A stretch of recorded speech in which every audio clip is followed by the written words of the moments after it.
성도 여러분 안녕하십니까?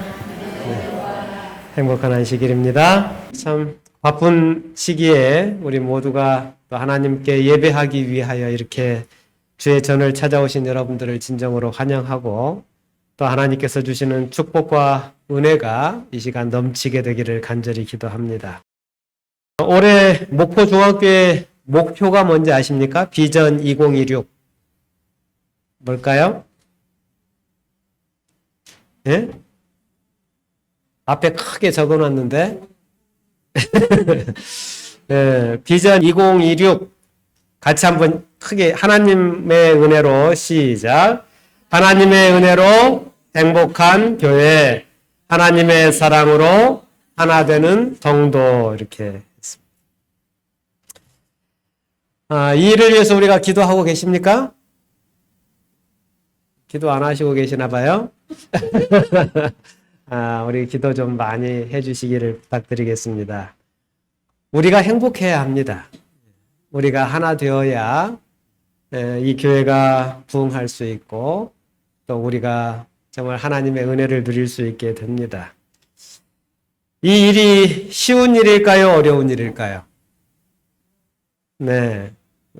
이 일만 되면 하나님께서 수많은 영혼들을 이 교회에 넘치도록 부어주실 것을 저는 확신합니다. 우리가 안식학교 시간에 잃은 양을 위해서, 장기 결석자를 위해서, 구도자들을 위해서 이렇게 기도하는데 이 일이 이루어지기 위해서 먼저 선행되어야 하는 일이 있습니다. 먼저는 우리가 하나 되어야 되고 먼저는 우리가 행복해져야 합니다. 그러므로 우리가 기도할 때마다, 기도 시간에마다 우리가 항상 기도의 제목 속에 이 기도의 제목들을 좀 넣어주셨으면 좋겠습니다. 우리 교회가 하나 되게 하시고 성도들이 행복한 교회가 될 수 있도록 해달라고 우리가 기도할 때마다 기도해 주시기를 부탁드립니다. 그런데 우리가 하나 될 수 있고 우리가 행복할 수 있는 이 일은 하나님께서만 하실 수 있는 일이고 하나님께서 도우셔야만 이 일이 가능한 일임을 우리가 기억할 때에 그런 의미에서 오늘 이 시간 하나님께서 바라시는 성도, 하나님의 임재를 경험하는 성도, 예수 그리스도 안에서 날마다 함께 지어져 감으로 교회와 성도들이 진정한 부흥을 경험하고 우리에게 주신 복음 사명을 완수하는 그런 건강한 교회를 만드는 비결, 그것들을 우리 하나님의 말씀 속에서 좀 생각해 보기 원합니다.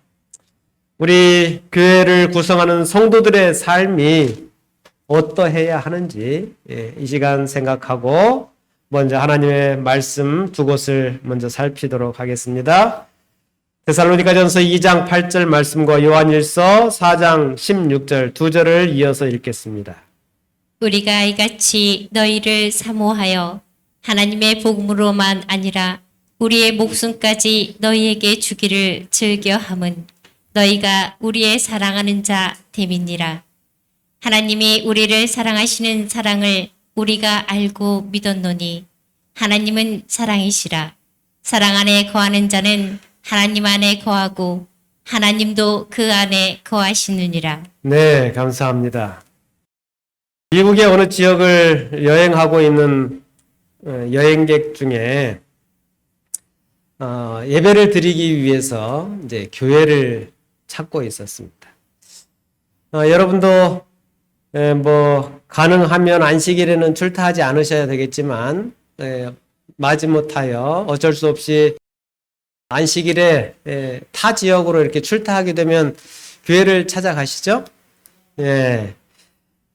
가끔 우리 목포중앙교회에 손님으로 오시는 분들도 이곳에 여행차 오셨다가 안식일이 되면 교회를 찾아오는 모습들을 가끔 보게 됩니다. 우리도 가능하면 출타 중에라 할지라도 정말 교회를 찾아가는 우리 성도들이 되셨으면 좋겠습니다. 미국 여행을 하던 이 여행객들도 한참을 교회를 찾아서 헤매다가 교회가 찾기가 어려워서 그곳에 있는 교통경찰에게 가까운 교회를 좀 가르쳐 달라고 부탁을 했습니다. 그런데 이 경찰이 멀리 있는 교회를 하나를 소개를 시키는 거예요. 그래서 여행객이 아니 우리는 가까운 교회를 소개시켜달라고 그랬는데 왜 이렇게 멀리 있는 교회를 소개시킵니까? 이렇게 물었어요. 그랬더니 이 경찰이 하는 이야기가 이 지역에는 몇 개의 다양한 교회들이 있는데 그 크기도 다양하고 또 물론 그 교파의 종류도 다양하고 또 성도의 수도 다양한데 나는 비록 기독교 신자는 아닌데 순찰을 하면서 이들이 예배하는 모습을 보게 되는데 이 사람들이 예배하고 나오는 모습을 보면 아, 이 교회가 좀 어떠한지를 대충 알 것 같더라 이렇게 말을 하면서 이 경찰이 하는 이야기가 내가 보기에는 이 지역에 있는 교회 중에 내가 소개한 좀 멀지만 그 교회가 진짜 교회인 것 같더라.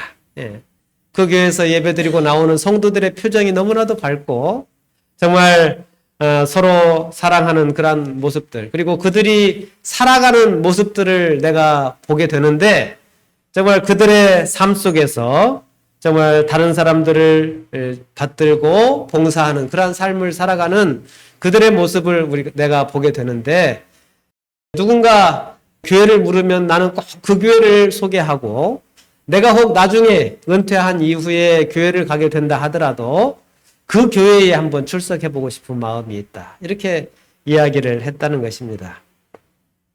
여러분, 이 이야기를 들으면서 여러분은 어떤 생각이 드십니까? 이 이야기를 통하여 성령께서 여러분의 마음속에 들려주시는 음성이 무엇입니까? 복음전도의 사명을 감당해야 하는 우리에게 예수님께서 이렇게 말씀하십니다. 마태복음 5장 14절에서 17절까지 우리 같이 한번 읽겠습니다. 마태복음 5장 14절부터 17절 시작. 너희는 세상의 빛이라. 산 위에 있는 동네가 숨기지 못할 것이요 사람이 등불을 켜서 말 아래 두지 아니하고 등경 위에 두나니 이러므로 집안 모든 사람에게 비추느니라. 이같이 너희 빛이 사람 앞에 비추게 하여 그들로 너희 착한 행실을 보고 하늘에 계신 너희 아버지께 영광을 돌리게 하라. 내가 율법이나 선지자를 폐하러 온 줄로 생각하지 말라. 폐하러 온 것이 아니요 완전하게 하려 함이라. 네, 그렇습니다. 하나님께 영광이 되는 교회, 하나님께 영광을 돌리는 성도, 그 특징은 참된 빛이 되신 예수님께로부터 받은 그 사랑을 감추어 두는 게 아니고 어떻게 하는 거라고요? 남들에게, 다른 사람들에게, 주변 사람들에게 잘 볼 수 있도록 그걸 비추어 주는 것이 우리가 해야 할 일이다라는 것입니다. 그런데 그 사랑의 빛을 어떻게 증거할 수 있느냐라고 하는 것, 바로 뭘로요? 우리의 착한 행실로 그렇게 할 수 있다. 우리의 착한 행실을 그들로 하여금 보게 해야 된다라고 성경은 이야기합니다. 예수님의 구원하시는 그 사랑이 우리 속에 정말 착한 행실로 드러나게 된다라는 것입니다. 그렇죠? 진정한 복음으로 세상을 증거하게 되는 방법, 그게 무엇인가? 내 안에 있는 하나님의 사랑으로 인하여 그분이 나에게 베풀어 주신 그 사랑을 깨달은 그 깨달음이 나의 삶에서 무엇으로 드러나게 될 때에, 착한 행실로 드러나게 될 때에 바울은 이것이 우리에게 주어진 사명이다라고 이야기를 하는 것입니다. 바울과 요한은 우리에게 이렇게 권면합니다. 빌립보서 1장 27절에 있는 말씀입니다. 오직 너희는 그리스도의 복음에 어떻게 하라고요? 합당하게 생활하라. 자녀들아, 우리가 말과 혀로만 사랑하지 말고 오직 어떻게 하라고요? 행함과 진실함으로 해라. 이렇게 이야기를 합니다. 그렇다면 우리가 어떻게 생활하는 것이 그리스도의 복음에 합당한 생활을 하는 것일까? 그 복음을 세상에 바르게 어떻게 증거하게 될까? 하나님의 복음을 진정한 복음이 되게 할 수 있는 방법은 무엇일까? 화이 선지자는 이 질문에 대하여 이렇게 이야기합니다. 치료봉사 470페이지에 있는 말씀입니다. 복음을 위한 가장 강력한 논증은 상냥하고 친절한 그리스도입니다. 네, 우리 같이 한번 읽어볼까요? 시작. 복음을 위한 가장 강력한 논증은 뭐라고요? 상냥하고 친절한 그리스도입니다. 여러분은 상냥하고 친절하십니까? 지금 봐서는 굉장히 상냥하고 친절하신데 집에서는 어떠신지 모르겠습니다. 여기 매우 중요한 두 단어가 나오는데 상냥함이라고 하는 단어와 친절함이라고 하는 단어입니다. 여러분, 이 두 단어는 하나님의 거룩한 백성인 성도로서 오늘을 살아가는 우리들과 얼마나 닮아 있는지, 얼마나 어울리는 말인지 생각해 보시게 되기를 간절히 바랍니다. 새천사의 기별, 즉 영원한 복음을 증거하는 우리의 말투에 뭐가 포함되어 있어야 돼요? 상냥함이 포함되어 있어야 돼요. 거룩한 복음을 위탁받은 우리의 태도에 친절함이 거기에 포함되어 있어야 한다는 것입니다. 영감의 글은 상냥하고 친절한 성도가 되어야 하는 이유를 다음 두 가지로 이야기를 합니다. 인류의 빛 37페이지에 있는 말씀입니다. 예수께서는 언제나 다른 사람들을 행복하게 해주고자 노력했다. 그분은 너무도 친절하고 상냥하셨기 때문에 랍비들은 그분으로 하여금 그들처럼 행하게 하고자 희망하였다. 상냥하고 친절한 성도가 되어야 하는 첫 번째 이유는 뭐예요? 예수님께서 언제나 상냥하고 친절하셨다는 거예요. 그러므로 예수님의 제자인 우리들도 어떻게 해야 돼요? 상냥하고 친절한 성도가 되어야 하는 것입니다. 복음전도 122페이지에 있는 말씀입니다. 예수를 믿는 신앙은 아무리 완고하고 거친 성격이라도 유하게 만들며 행실이 아무리 우악스럽고 개벽할지라도 상냥하게 만든다. 또한 말과 태도를 온순하고 우아하게 만든다. 그러므로 우리는 그리스도에게서 순결하고 고결한 정신과 명랑한 기질을 결합시키는 법을 배우도록 하자. 그리스도인의 친절과 애인은 그리스도교를 옹호하는 가장 힘있는 논증이다. 아멘. 상냥하고 친절한 성도가 되어야 하는 두 번째 이유는 예수님을 진정으로 믿는 사람들을 어떻게 해주신다고요? 상냥하고 친절하게 변화시켜 주신다는 거예요. 예수님을 알고 그분을 믿고 그분의 사랑을 알게 되면 어떻게 변화되어진다고요? 상냥하고 친절하게 우리가 변화되게 된다는 거예요. 그런데 우리가 상냥하고 친절하지 못한 이유는 뭘까요? 왜 그래요? 예수님의 사랑을 모르기 때문에 그래요. 흥미로운 사실은 한때 예수님의 제자였는데 결국 예수님을 배신했던 예수님의 제자 가룟 유다의 모습을 기록한 영감의 글을 보면 그의 모습이 어떠했는지를 우리가 볼 수 있습니다. 시대의 소망에 있는 말씀입니다. 예수께서는 유다에게 친구여 내가 무엇을 하려 왔는지 행하라고 말씀하셨다. 그가 다시 유다야 내가 입맞춤으로 인자를 파느냐고 말씀하실 때에 그분의 음성은 슬픔으로 들렸다.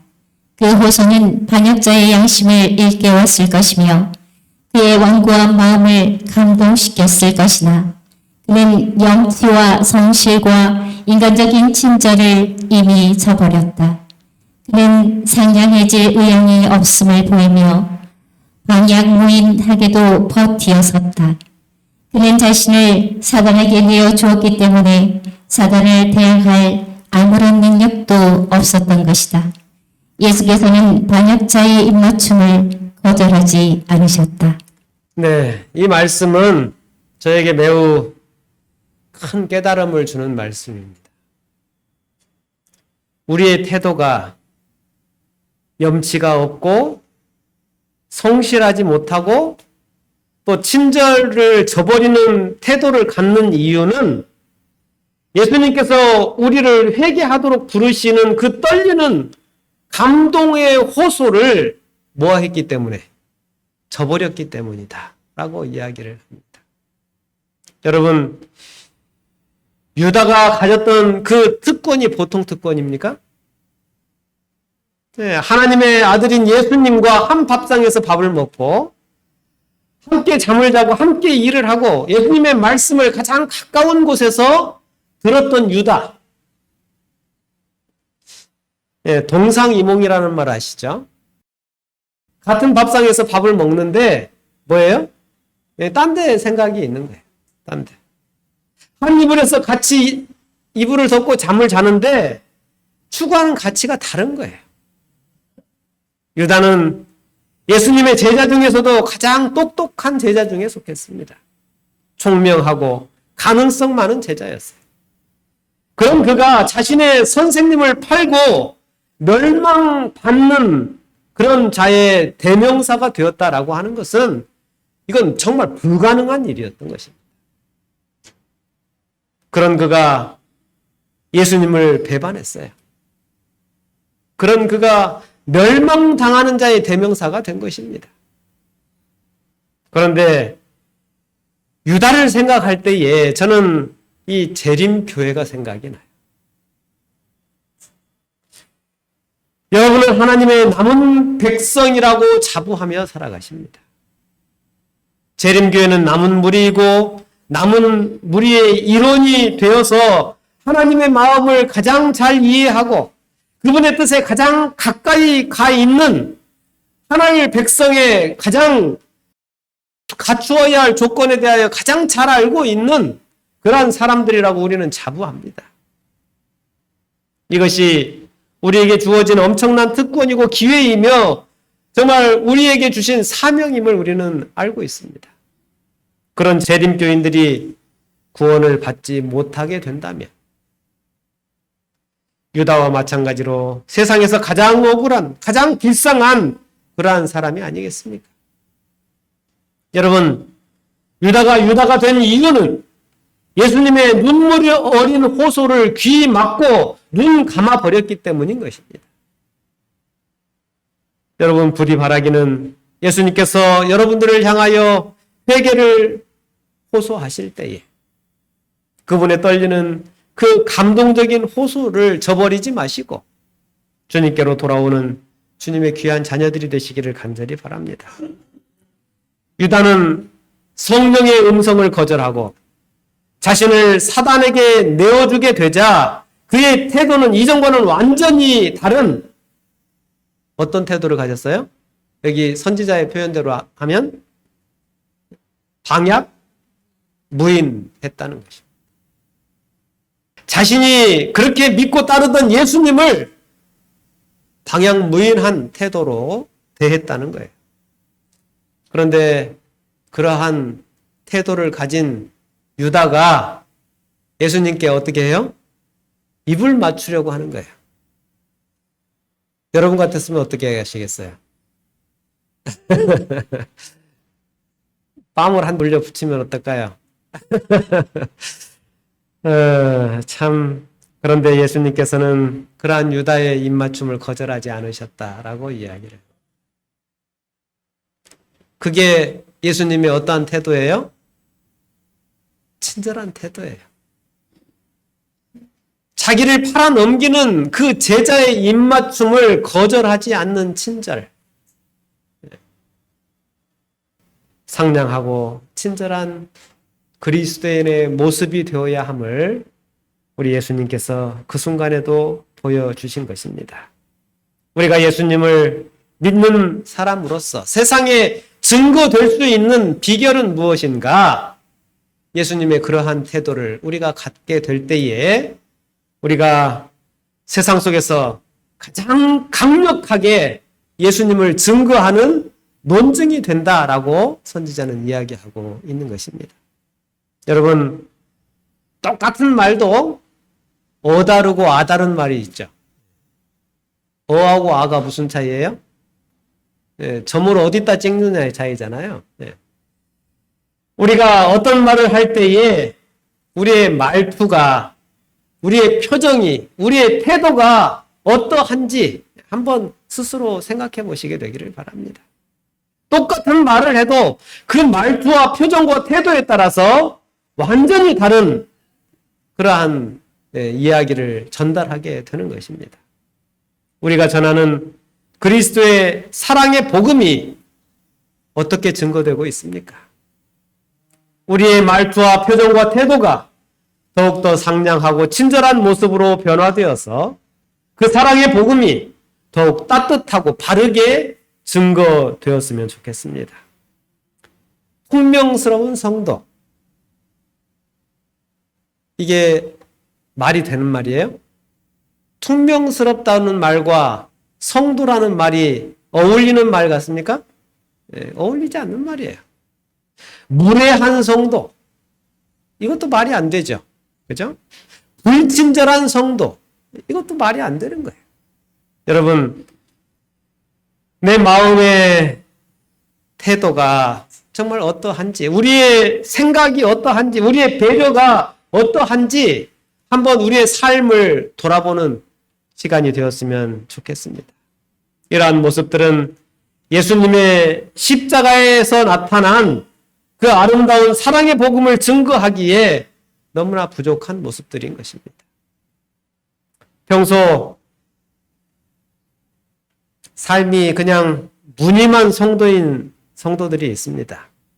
그런데 그런 성도들이 어느 날 교회에서 전도회를 한다니까 옆집에 가서 우리 교회 좀 갑시다 이렇게 하면 어떻게 될까요? 무늬만 성도인 그냥 말로만 하던 그러한 사람들, 태도가 친절하지도 않고 그 말에 배려도 없는 그러한 성도들이 복음을 전하면 어떻게 돼요? 오히려 악영향을 끼칩니다. 한 아주머니가 손수레에서 혼자서 호떡을 팔고 있었습니다. 호떡 좋아하십니까? 네, 저도 호떡 굉장히 좋아하는데 우리 집사람이 못 먹게 합니다. 이 아주머니가 이제 호떡 장사를 이렇게 하고 있는데 추운 겨울에 지나가던 신사가 보니까 너무 안타까운 거예요. 그래서 매일 그 포장마차에 들려서 1,000원을 주면서 호떡은 그냥 됐다고 하면서 이렇게 지나간 거예요. 늘 그렇게 돈을 주면서 지나가는데 어느 날 그날도 역시 이제 돈을 주면서 호떡은 됐다고 아주머니에게 이야기를 하고 신사가 이렇게 돌아서는데 이제 호떡집 주인이 신사를 불러 세운 거예요. 뭐라고 불러 세웠을까요? 이야기 잘 알고 계시네요. 호떡값이 올랐다는 거예요. 호떡값이 지난 뭐까지는 1,000원이었는데 이제 1,200원으로 올랐으니까 얼마 내고 가라는 거예요. 200원 더 내놓고 가라는 거예요. 여러분, 이 신사가 200원을 내고 갔을까요? 이 신사가 그 다음날도 이 호떡집에 들렸을까요? 저 같으면 다시는 그곳에 가지 않았을 것 같아요. 그녀를 향하여 열려있던 그 마음이 다치게 됐을 것 같아요. 우리 정내미가 떨어진다는 말 있잖아요. 우리의 태도가 정내미가 떨어지는 그러한 행동을 할 때가 없었는지 한번 우리의 모습들을 살펴보았으면 좋겠습니다. 여러분 잊지 마십시오. 성도의 태도는 영혼들의 마음을 열게도 하지만 다치게도 한다는 거예요. 성도의 사랑이 영혼을 구원하는 일로 이끌어가기도 하지만 멸망의 길로 이끌어가기도 하는 거예요. 사랑이 없으면 힘이 없는 거예요. 아니, 사랑이 없으면 오히려 독이 되는 것입니다. 사랑이 없는 복음은 결코 참된 사랑이신 하나님의 품성을 바르게 전달할 수가 없습니다. 사단과의 싸움에서 우리는 결단코 그리스도의 사랑이 없는 자는 이길 수가 없습니다. 만일 복음을 전하는 우리 안에 예수 그리스도의 사랑에 대한 감동이 없다면 그 즉시로 우리는 멈추어 서야 하는 것입니다. 그 일이 아무리 좋은 일이라 할지라도, 그 일이 아무리 하나님의 일이었다 할지라도 그 일을 멈추어야 합니다. 뭐가 없으면, 사랑이 없으면 우리는 그 일을 멈춰 서야 하는 것입니다. 사도행전 3장에 보면 나면서부터 걷지 못하는 성문 민문에 앉아서 구걸을 하는 안전뱅이의 이야기가 나옵니다. 베드로와 요한이 뭐라고 말을 하느냐 하면 은과 금은 내게 없는데 내게 있는 것으로 내게 주겠다라고 말해요. 그러면서 자기에게 있는 것이 뭐라고 이야기해요? 예수 그리스도의 이름이 나에게 있다라고 이야기해요. 예수 그리스도의 이름으로 일어나 걸으라 라고 했을 때에 평생을 앉아서 지내던 이 안전뱅이가 그들의 말에 의하여 그 예수 그리스도의 이름의 능력을 힘입어서 이 안전뱅이가 어떻게 됐어요? 일어나게 된 거예요.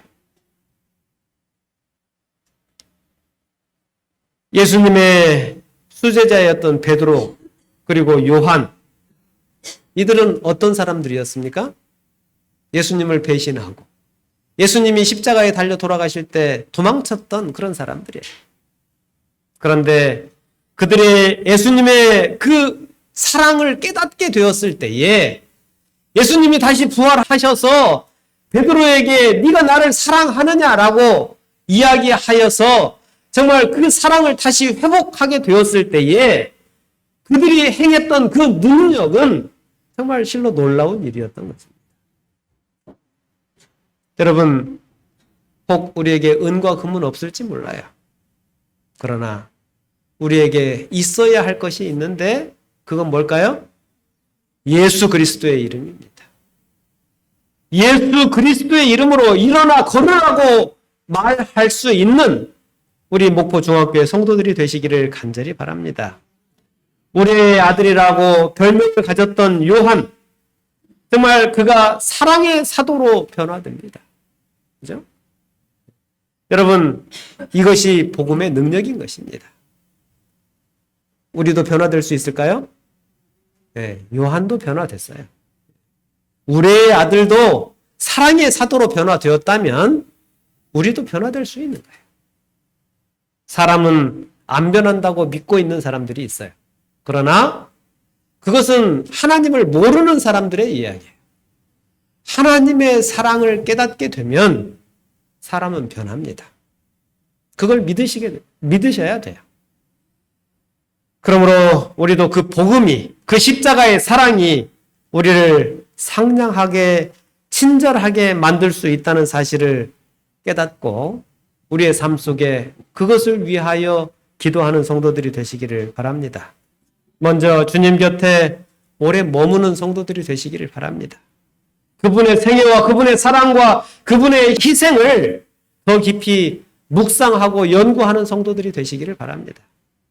성령의 능력을 힘입어서 십자가에서 비춰진 강력한 사랑의 권고의 힘으로 세상을 향하여 나아가는 사랑을 가슴에 품은 그러한 성도들이 되시기를 간절히 축원합니다. 그리고 누군가가 도대체 왜 그렇게 복음에 열심을 내며 사느냐고 묻는다면 뭐라고 대답해야 될까요? 내 안에 그리스도의 사랑이 나를 가만히 있게 하지 않는다라고 고백할 수 있는 그런 성도들이 되시기를 간절히 바랍니다. 오늘 말씀을 정리하겠습니다. 하나님께서 바라시는 성도의 모습은 단지 말로만이 아니고 우리의 착한 행실과 사랑이 있을 때에 복음이 증거될 수 있음을 우리가 생각했습니다.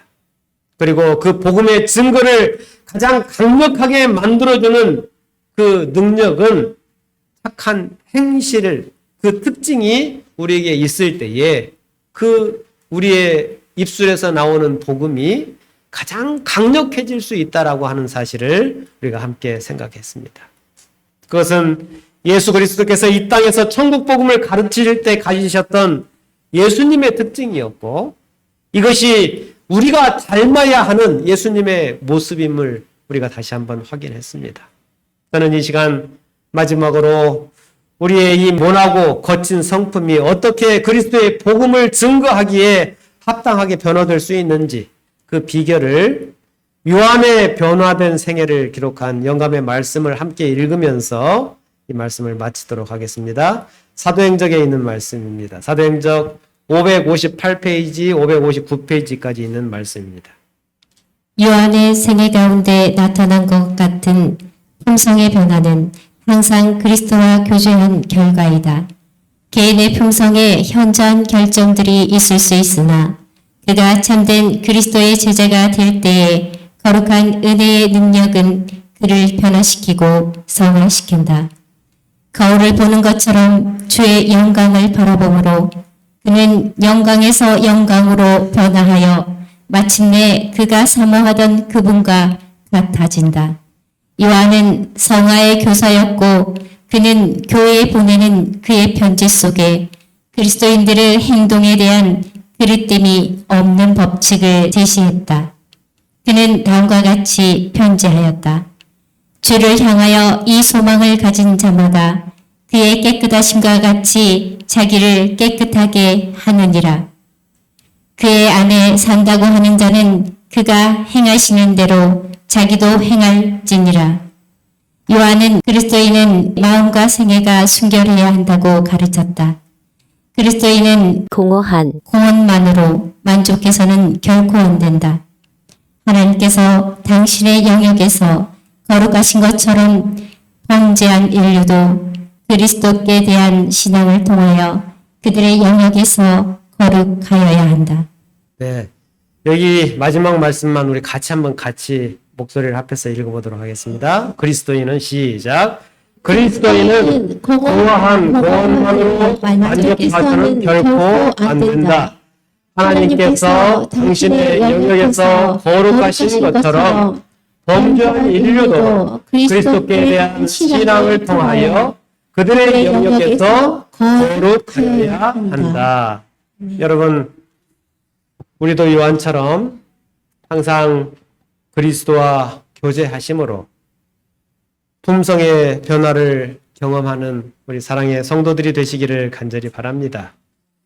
그리스도의 복음을 온전히 증거하는 저와 여러분이 되시기를 간절히 바라면서 오늘 말씀을 마치도록 하겠습니다.